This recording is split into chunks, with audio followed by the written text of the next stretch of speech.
The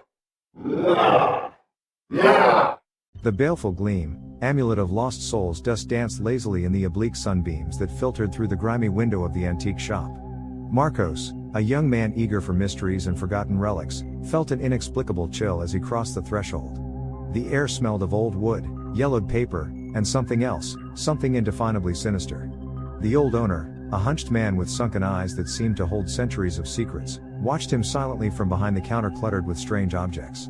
Marcos browsed the shelves crammed with trinkets, ancient books, and rusted artifacts, searching for something to pique his curiosity.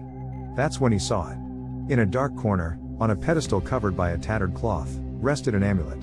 It wasn't large, barely the size of his palm, but it radiated a singular glow, a silver light that seemed to pulse gently. It was shaped like a stylized eye, with an obsidian pupil that seemed to stare directly at him. "Interested in the Eye of Aglaia?" the old man asked, his voice a raspy whisper. Marcos nodded, mesmerized. "It's beautiful. What can you tell me about it?" The old man hesitated, as if debating with himself whether to reveal its history. Finally, he sighed. "It is said to have belonged to a priestess of an ancient sect, a dark cult that invoked vengeful spirits. The amulet was her conduit, her way of controlling those entities. But spirits are treacherous beings. They rebelled, consumed her, and cursed the amulet forever.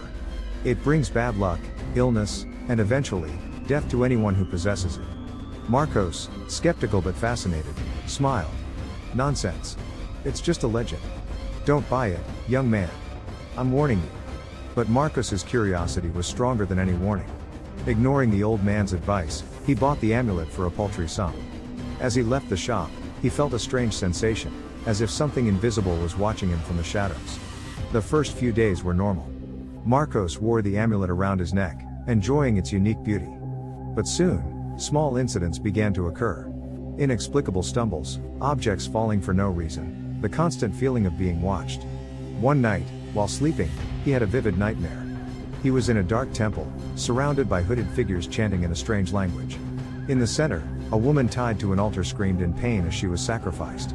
He woke up drenched in sweat, his heart pounding. From then on, the nightmares became recurrent, each one more intense and terrifying.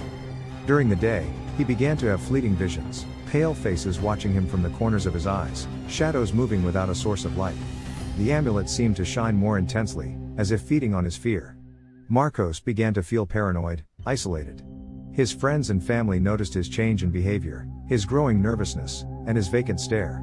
One afternoon, while driving home, he heard a whispering voice in his ear. It was a female voice, guttural and full of hatred. "I curse you." He lost control of the car.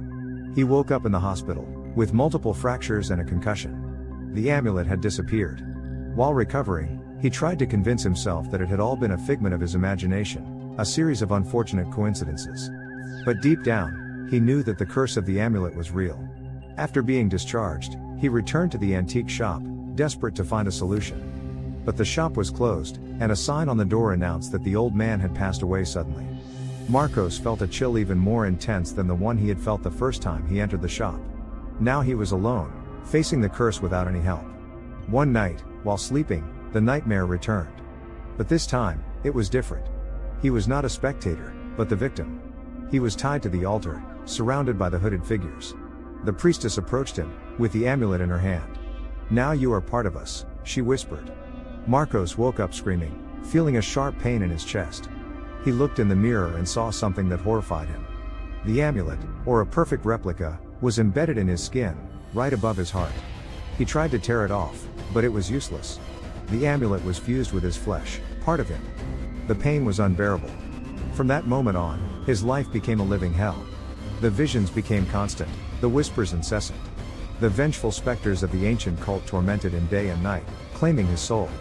Finally, he couldn't take it anymore. In a fit of despair, he locked himself in his apartment and took his own life.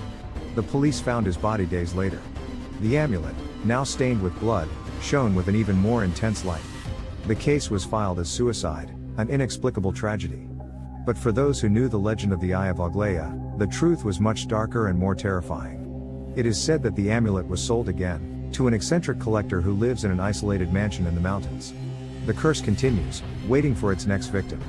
And on nights with a full moon, whispers can be heard in the wind, voices of vengeful spirits repeating over and over again, "I curse you."